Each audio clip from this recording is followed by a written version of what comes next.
This tutorial will be about Qualtrics and its related aspects. I'm going to cover three main things. Before I start talking about Qualtrics, I'm just going to briefly show you how to navigate OSF, what pre-registration looks like on it, and how to download the QSF file from an existing project. Then, I'll move on to talk about importing QSF on Qualtrics. The reason I'm covering this is because Qualtrics has changed their user interface recently, so it'll most likely look different from the Qualtrics tutorial, pictures, or demo from last year. Finally, I'll be going over Kit's QSF for his thesis as an example of how your Qualtrics survey should follow the collaborative Qualtrics Best Practices Guide and Qualtrics template. Here are some of the important guides that you should refer to and use when doing your replication plus extension project. There is a general guide for the replication extensions project, and there is one made especially for extensions, so make sure you take a look at these before you start working on your project. For your project, we don't mind which statistical software you use. You can use either JAMOVI or R, whichever one you're more comfortable and confident with using. The effect size, confidence intervals, and power analysis guides are really comprehensive and should be straightforward for you to follow to calculate these statistics. For Qualtrics, there are three important links: the collaborative guide, the Qualtrics template you should use, with the consent, debrief, funneling, and demographic questions already included for you, and last year's Qualtrics tutorial, which covers more technical aspects, such as how to add validation, randomize answer, and randomize conditions at the block level, and generate dummy data. If you decide to look at 2020's or 2019's replication extension Qualtrics for a better sense of how you create your Qualtrics survey for your project, showing you how to download the QSF file from an existing OSF project might be helpful for you. You can view 2020 and 2019's projects via the links on the slide, and you can access all the pre-registered materials, including the QSF files for 2021's, by clicking the replication extension folder and selecting the project you're interested in. For 2019, the link leads to an Airtable. You'll have to access the materials by clicking on the links provided in the OSF pre-registration column. When you're on the OSF site, it's straightforward to navigate. Everything you're looking for or need to know about a pre-registration should be there. I'm going to be using Kit's, one of Phoebe's Master of Philosophy students who graduated this year, thesis, throughout this tutorial to demonstrate what I'm going to cover. Kit's thesis was replicating and extending Gilovich and Medbeck's 1994 research. I'll talk a bit more about Kit's thesis later on in this tutorial. For more information about a pre-registration, you can simply click on the name link, and you'll be able to see the summary information about the pre-registration, some of the relevant uploaded files or additional information listed here, the contributors of the project, and when this project was registered and created, and more. To download the relevant files, I would suggest you to go back to the original OSF page you entered and click on the needed files to download.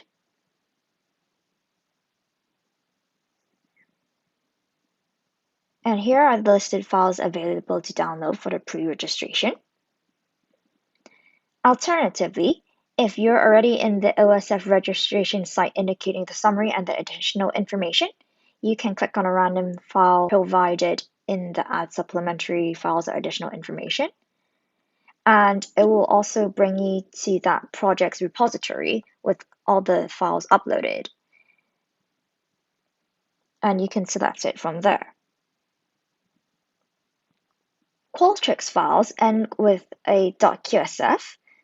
If I'm interested in Kit's Qualtrics survey, I'll download this QSF file.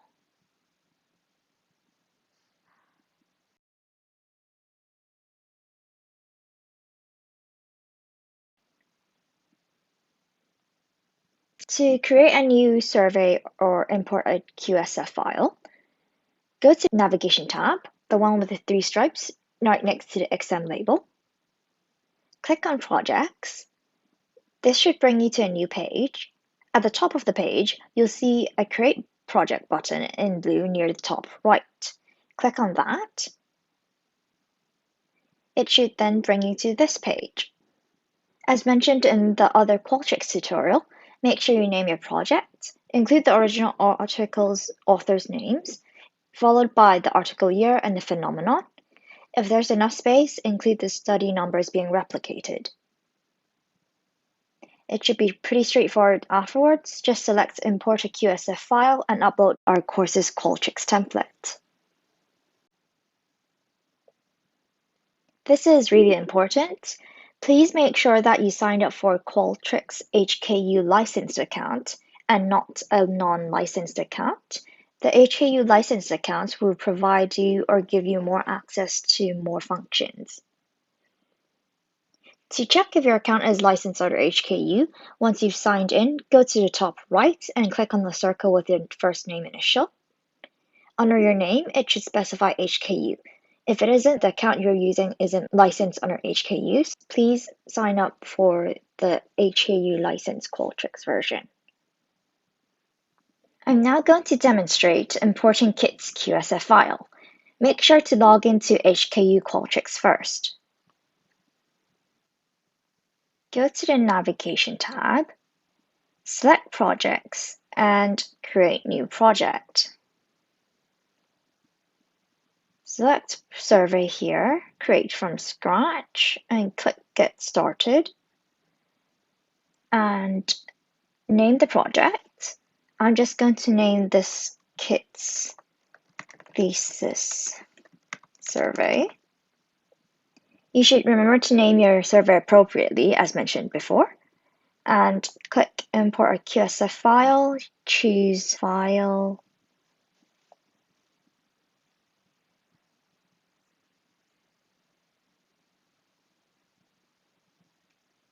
and upload the file, create project, and you should be able to see and work on your project soon afterwards.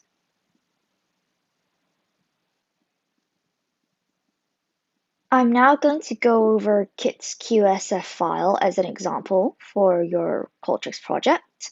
You can find Kit's QSF file in the LSF link provided on this slide. You'll have to click on Archive of LSF Storage, Pre-registration, and download the file with the QSF ending, which should be the second file with a non-Word document icon. Here's more information on Kit's thesis.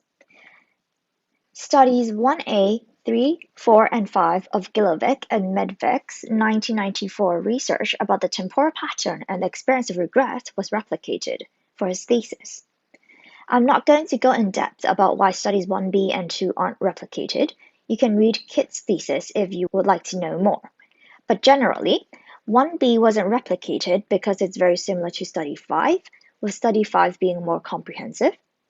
Study 2 wasn't replicated because it required focus group interviews. This replication extension was to be done online for convenience. For the studies replicated, Study 1 was about comparing how intense respondents' regret was for real-life action and real-life inaction regret. Study 3 compared how intense the actors' regret, Jim and Dave, were in both the long-run and short-run conditions, which is a within subjects design. Study 4 compared how intense the actors' regret, Jim and Dave, was in either the short-run or the long-run condition, a between-subject design. Compared to Study 3, the between-subject factor here is the temporal distance, short-run or the long-run. Study 5 compared how intense respondents' regret was for the greatest action regret and greatest inaction regret for the past week and for the lifetime. Kit extended the original research by assessing responsibility. Questions or conditions asking about responsibility for studies 1A, 3, 4, and 5 were added. I'm going to show you 2 examples of Kit's extension. For study 1A, it was a between-subject design. asking respondents to select how intense their regrets or responsibility was for real-life action and real-life inaction regrets or responsibility. In this study, respondents either answered the regret question, the replication question, or the responsibility question, the extension question, based on which condition they were randomly assigned to in Study 5. If respondents were assigned to the regret condition in Study 5, they answered the regret question in Study 1. If they were assigned to the responsibility condition in Study 5, they answered the responsibility question in Study 1. As you should have seen, the two questions and answers are actually similar, with some changes to the replication, the regret question, to make the extension the responsibility condition. Other than these few differences in wordings, Kit followed the original author's wording precisely. Another example of Kit's extensions would be studies 3 and 4. In these two studies, the same scenarios from the original article were used. The scenario was about Jim and Dave. They both studied at the elite East Coast University, didn't know each other, and are both considering to transfer to another prestigious university. Jim decided to switch to the prestigious university, and Dave decided to stay at East Coast. Study 3 was a within-subject design. Respondents underwent both the short-term and long-term conditions. They were asked who, Jim or Dave, felt stronger regret and responsibility as separate questions in the short term and in the long term. For Study 4, the same scenario, questions, answers, and extension questions were used, but with the key difference being Study 4 being a between-subject design. Participants either answered the short-term or the long-term condition about stronger regrets and stronger responsibility for Jim and Dave. I'll go over how Kit set these two studies up in Qualtrics, along with Study 1 later on. For Kit's thesis, the procedure was this. Participants first read the consent form, then they were presented with Study 5, followed by Study 1. Participants were then randomized to either complete Study 3, a within-subject design, or complete Study 4, a between-subjects design. Afterwards, participants were shown funneling and demographic questions and the debrief form. I'm now going to show you a quick survey preview to give you a feel of what this looks like from the participants' perspectives.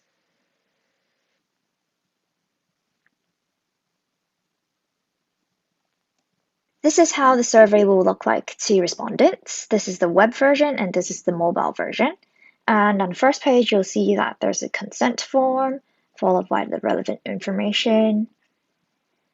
And you have to make sure that you understand the consent form before you can press next. There's the outline. You have to meet these checks. This is the part where the main survey of Kit's replication and extension starts. As you can see here, it's about the undesired outcomes of most responsible in your life, personally responsible for, and asking you to write down briefly what the action you're thinking of.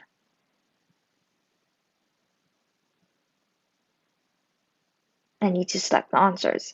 So if you don't press anything, because Kit has made validation and force answers, that you have to put characters inside the boxes and make sure that you must select an answer for this question. So here I'm just going to randomly type something.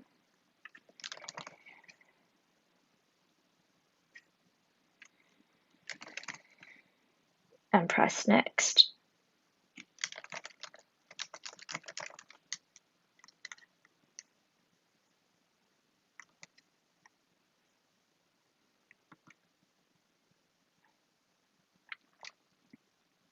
Moves on to the next question.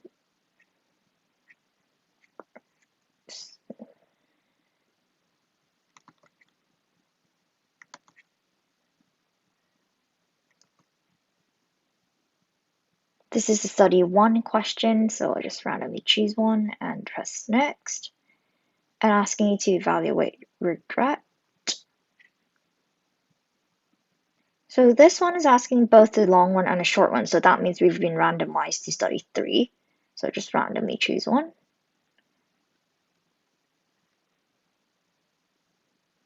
And yeah, the survey is completed. So as you can see from the survey, it's pretty straightforward and the outlook looks good. It's easy for people to navigate and it's not cluttered or overwhelming the respondents. So that's good.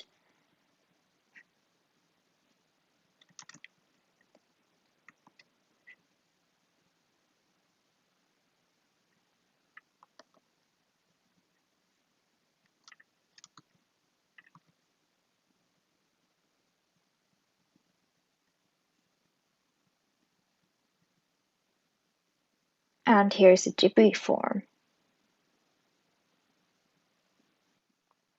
Now I'm going to go more in depth into Kit's QSF file. So Kit used the Qualtrics template provided, and his survey followed the Qualtrics Best Practices Guide developed by Feely. So the general structure here corresponds with the Qualtrics template. He didn't change anything. So it should always start by the consent, followed by the study outline plus verifications, followed by the main body of the study. So in this case, study 5 to study 1 to study 3 to study 4, and should end with the funneling questions, the demographics, and the debriefing sections.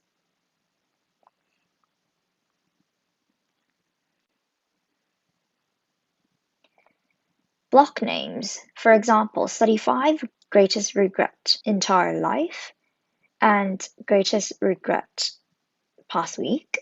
They are straightforward and viewers will immediately know what the block will be about study 5 and the regret question for them to rate the greatest regret in 2 time points in entire life or past week, as mentioned previously when I was introducing Kit's thesis. And these block names will be exported along with the data in the SAV or Excel files. Okay, on to instructions in blocks and answers. So the instructions and answers in study 3 and 4 followed the original article's wording, with minor deviations for the extension question, as mentioned previously, of changing the word to responsibility instead. The same for study 4, for responsible instead of regret. Okay, on to variable names. Variable names should always be meaningful and helpful, so that they would help viewers understand what the question was asking when the data has been exported. For example, for study 4, regret Dave Jim Long 4, this, if we just look at this variable name and not the question below it, because the question sometimes won't be shown when you export the data, you will know immediately that the question is about Dave and Jim's regret in the long run. And if you look at the other one below, so RISP Dave Jim Long 4, you'll know that it's about, the question is about Dave and Jim's responsibility in the long run.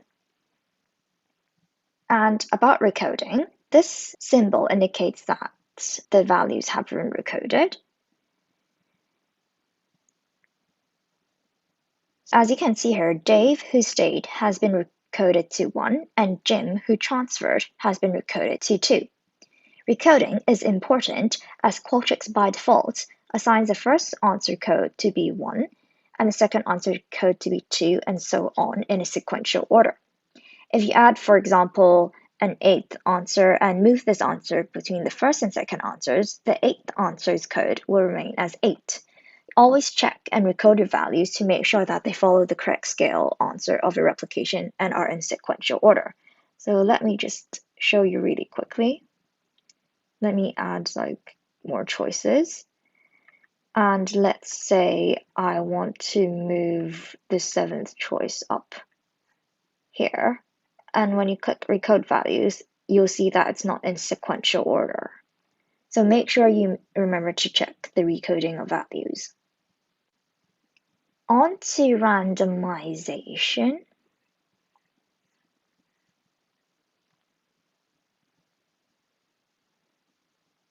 Within responses or item order, you can randomize things like that. Just let me find an example. Right, this one. This icon indicates that there's randomization within the question. Here you can see the display answers are in a random order, meaning the answer order is randomized. This is actually counterbalanced to reduce the likelihood of any order effects. You can also randomize within a block. Let me find another example. This indicates that there's randomization within the block. The block is randomized to show either of the two questions, to present only one of the total questions. This follows the original study's procedure to counterbalance the questions to show either action or inaction listed first. This one is listed first, and the second one is inaction listed first. Both questions weren't shown as they're asking the same thing. Key difference was whether the participant read about action or inaction first. You can also randomize the blocks or conditions. I'll go over this when I talk about the survey flow, as it's easier to show you there. I'll now move on to talk about validation. Validation is to ensure that the correct answer type, such as the number of words or minimum and maximum number of words, is included. When I did the quick survey review, you saw how I wasn't able to pass through the next page when I didn't type out a minimum of 20 characters in the qualitative answers bit. This would be an example of validation. If there's an asterisk, it indicates that it's validated. If you click on that, you would see that a validation is added of minimum character length with a specification of 20 characters. This is the same as the instructions provided in the question here. Okay, on to survey flow. You can check on your survey flow by clicking on this tab on the left. This is where you can see your whole survey's flow, the order the respondents will be viewing your questions, and you can also use this section to group and randomize blocks. This is what Kit's survey flow looks like. If you remember, for Kit's thesis, he extended Gilovich and Medvec's 94 research by looking at responsibility. Let's use study 5 as an example. In this study, he wants respondents to complete questions about regret or responsibility, but not both. So there are two conditions. He also wanted participants to complete both parts of study 5, which is about regret or responsibility in their entire life or the past week, but in a random order to reduce any order effects. What he did here was adding a randomizer element, adding two groups, so regret and responsibility under it. Underneath the groups, he added another randomizer element to ensure that Qualtrics would show the in your entire life and in the past week blocks in a random order. He moved the corresponding blocks into the corresponding groups under the nested randomizer and specified that he wanted all elements, the two blocks, to be shown with equal participants viewing the entire life to past week and past week to entire life sequence. As study 1 was presented after study 5, and respondents had to answer the corresponding conditions questions, for example, respondent underwent regret condition in study 5, then should answer regret question in study 1, it's much easier if study 1 was grouped together with the study 5 conditions. If study 1 was separated or not nested within the groups, so on its own probably here, it's too complicated for Qualtrics to assign respondents to the corresponding study 1 condition after they've completed study 5, or it's really complicated to make. You can simplify things for yourself here. He moved the corresponding study 1 questions underneath the relevant groups, the responsibility or regrets. As you can see here, it specified this study 1 block is about regrets and this one's about responsibility. But note that he moved these study 1 blocks underneath the groups, but not underneath the randomizer, as he doesn't want respondents to answer study 1 until they've actually completed all the study 5 questions. After that, at the main randomizer, so this randomizer, he specified that he only wanted each participant to view either of the conditions, so either regret or responsibility, with an equal number of respondents viewing each condition. A similar thing was done for studies 3 and 4. Remember that Kit randomized respondents to complete either study 3 or study 4. And that study 3 was a within subject design, whereas study 4 was a between subjects design. Again, at the main randomizer, he specified that only either study 3 or 4 should be shown to respondents by just putting 1 here, and specified evenly present element, an equal number of respondents will be viewing each study.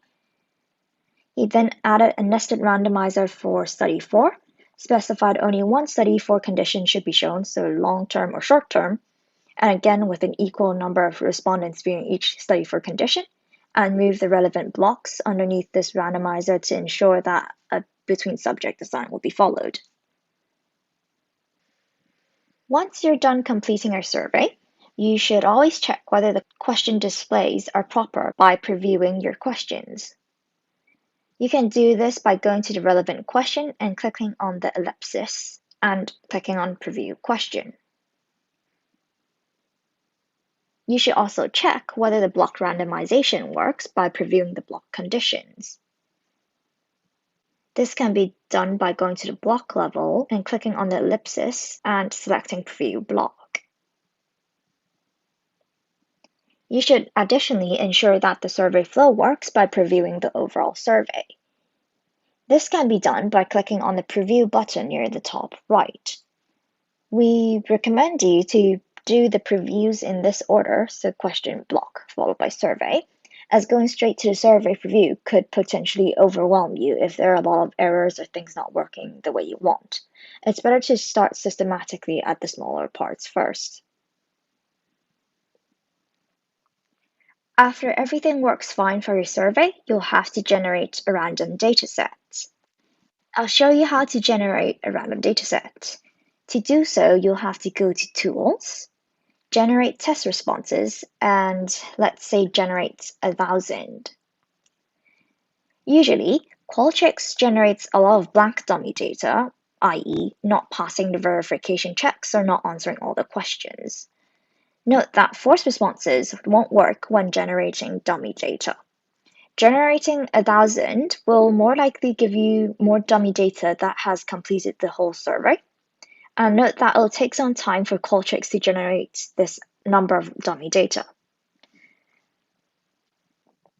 Okay, that took several minutes. I'll just close. Now we should download the dataset in SPSS SAV file format. To download the dummy data, you'll have to go to the Data Analysis tab near the top and click Export and Import Export Data once the responses has appeared. Now that all the responses have shown up, I can press Export Data.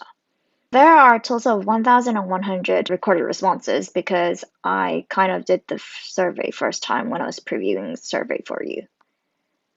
So click Export Data, make sure you click the SPSS file tab here and select Download All Fields. Afterwards, click on More Options and scroll down and make sure to select Export Viewing Order Data for Randomized Surveys.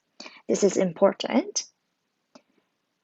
You can then download it and choose to import the SAV file into JAMOVI or RStudio. I'm going to import it into JAMOVI here. When you import the dataset into JAMOVI, it will retain the columns A, B, and C when you first open a JAMOVI dataset, so remember to delete that. And as you can see from the exported dataset, meaningful variable names and labels are essential as you move on to take a look to the main parts of the survey. Let's see. Yep, so here. past week action regrets decision, and greatest action and action regrets question. The expert dataset won't show the actual questions and answers shown to participants in JAMOVI, hence why variable names and labels are crucial. It allows you to identify what the questions were about across different statistical programs that could be used to load the data files JAMOVI or R. Here, you can also see what the viewing order was for the conditions with randomizations.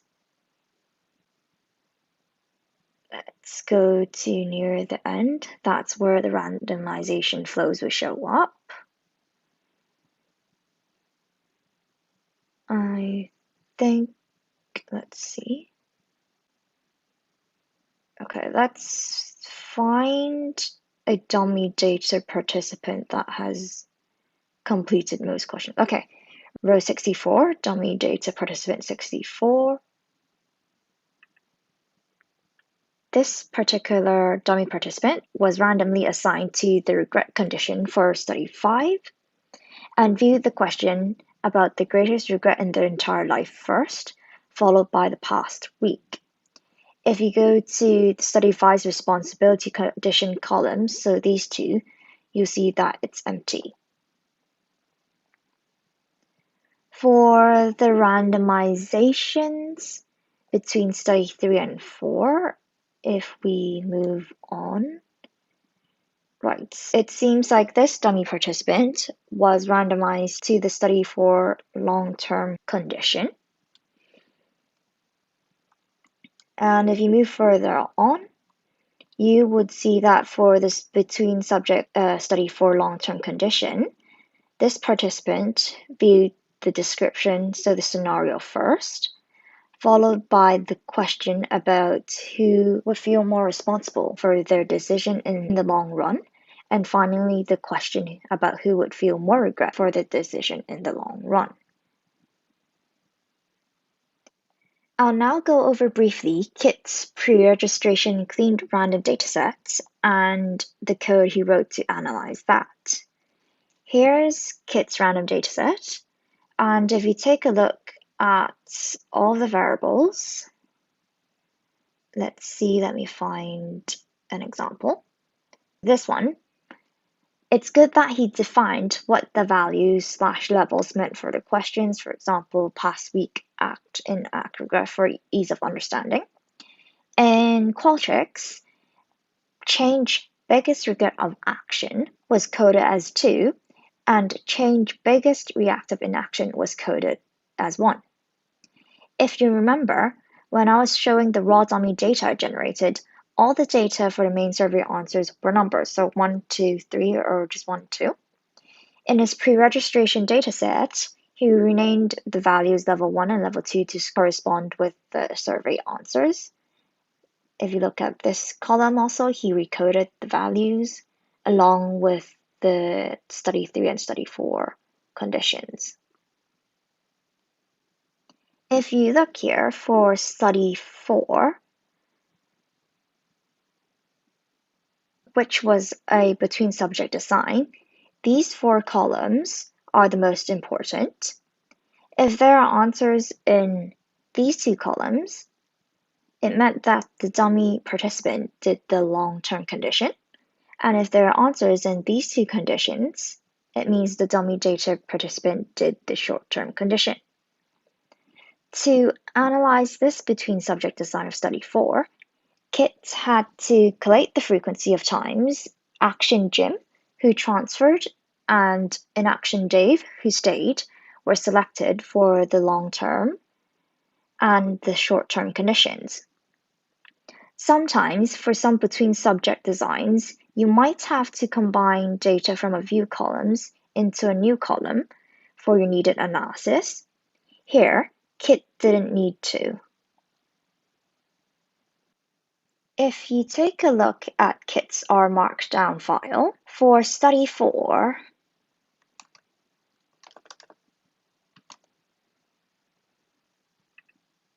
the short-term regret condition, this line onwards, you'll see that he set up a code to creates a frequency table for the number of participants who selected Action Jim and who selected Inaction Dave. Running this first will help with the subsequent research condition-related analyses, such as the chi-squared test and calculating z-scores. Now, I'm going to compare what Kit's registered report stage 1 looked like using the random dataset with what his final manuscript with the final dataset looked like. As you can see in Kit's RR stage 1, for the abstract part here, it's left blank until real data is collected. For your replication extension project, please complete your abstracts with the dummy data generated from Qualtrics. And if you look at his final manuscript's abstract, he filled in the relevant information from the methods and data analyses with real data, so the actual participant number pre and post exclusion, and actual Kramer's V and 95% confidence intervals, and whether or not the effect was found and the comparison effect sizes. In his pre-registration, for the methods bit, just let me scroll down there. Right, for the methods bit, for the participants part, this is mostly filled with descriptives from the dummy data. As you can see here, the age, standard deviations, the females, males, others, and prefer not to disclose their gender were actually based on the dummy data. And for the final manuscript,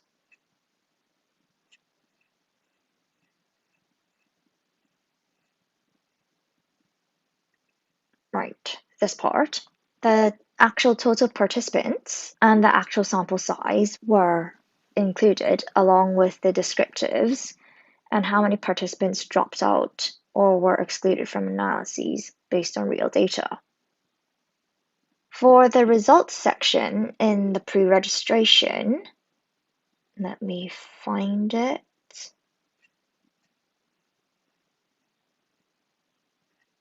Right, so let's focus on study 1A.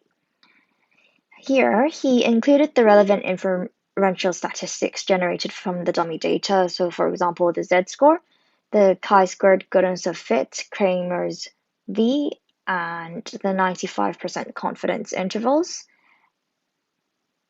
for both the replications and the extensions. He also generated bar graphs here based on dummy data, and the descriptors were also based on the dummy data. For the final manuscript, let me find the data for study 1A just to be consistent.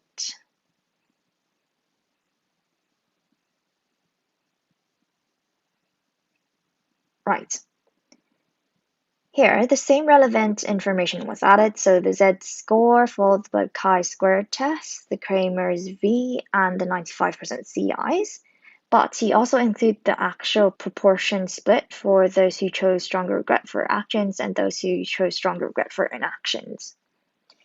And here, he also generated bar charts from the actual data.